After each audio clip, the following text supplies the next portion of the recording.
Senhor presidente, senhores e senhoras deputados, a sessão de ontem, que durou até as 3 da manhã do dia de hoje, reputo ter sido uma sessão extremamente importante para o Brasil e para os estados que há anos vem buscando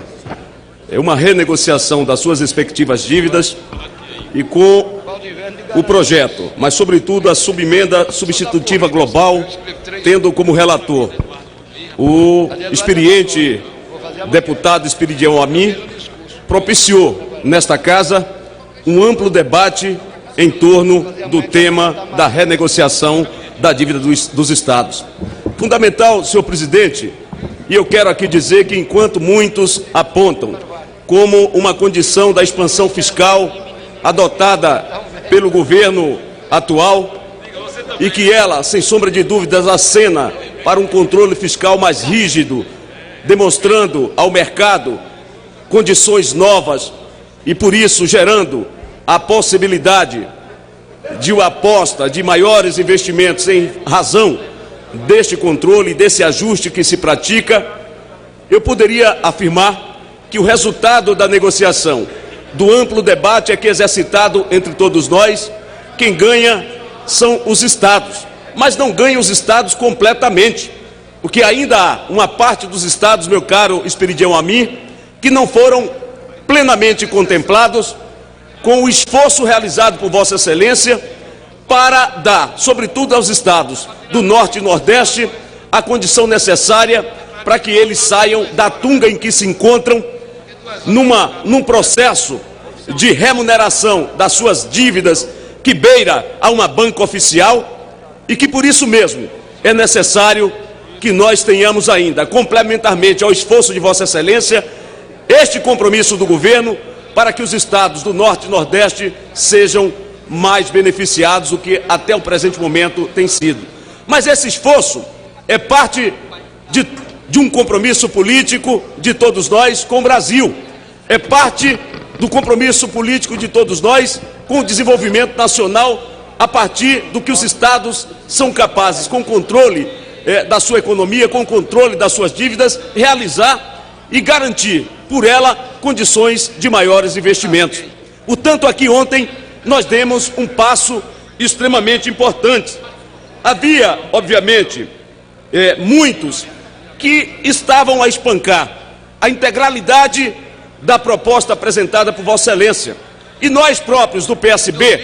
no esforço de exame do conteúdo da proposta apresentada por Vossa Excelência, fizemos inúmeros destaques, emendas, que em parte foram incorporadas, melhorou o texto, refinou o texto, Vossa Excelência, mas aqui nós precisamos dizer, alto em bom tom, que a clareza, a temperança política, a tranquilidade de Vossa Excelência, a reflexão de entender não apenas pontualmente um destaque ou outro, mas pensar na dimensão global dos interesses do país e dos estados,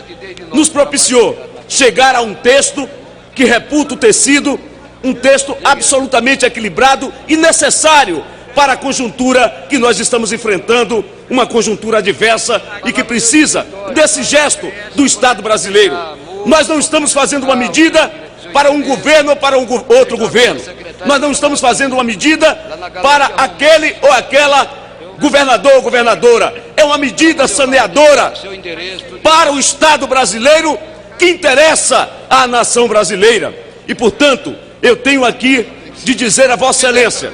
que muitos de nós tínhamos algumas restrições, mas ontem, com o gesto, com a clareza, mas a interpretação dada por Vossa Excelência de que muitos dos artigos inseridos no próprio PLP, que eram abundância em relação ao que a própria Constituição estabelece, Vossa Excelência adotou condições saneadoras, tranquilizando muitos dos senhores e senhoras deputadas. Por isso, nós aprovamos, e isso é fundamental, mas uma questão que eu gostaria de aditar ainda esta minha fala, relativa ao PLP, é sobretudo a questão dos servidores. Muitos diziam que aqui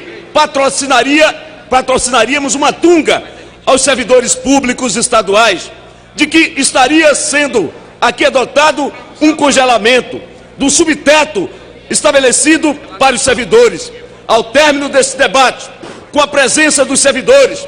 com das suas representações, mas sobretudo da capacidade de diálogo desta casa e de todos nós chegamos ao entendimento de que no artigo 4º, no inciso 2º, deveria efetivamente ele ser suprimido para garantir aos servidores a tranquilidade de que não haverá o congelamento dos seus salários. E o que diz, para encerrar, presidente, o que diz claramente este inciso, ele suprimido, senhor relator, ele nos deu a garantia, e ontem eu tive a oportunidade, hoje mesmo, conversando com os diversos servidores, de dizer a eles da tranquilidade, das medidas, se não foram a ideal, mas foram as medidas necessárias que mitigam o efeito daquilo que eles estavam preocupados, que seria o congelamento, ou que seria a possibilidade de não terem sequer o reajuste da inflação.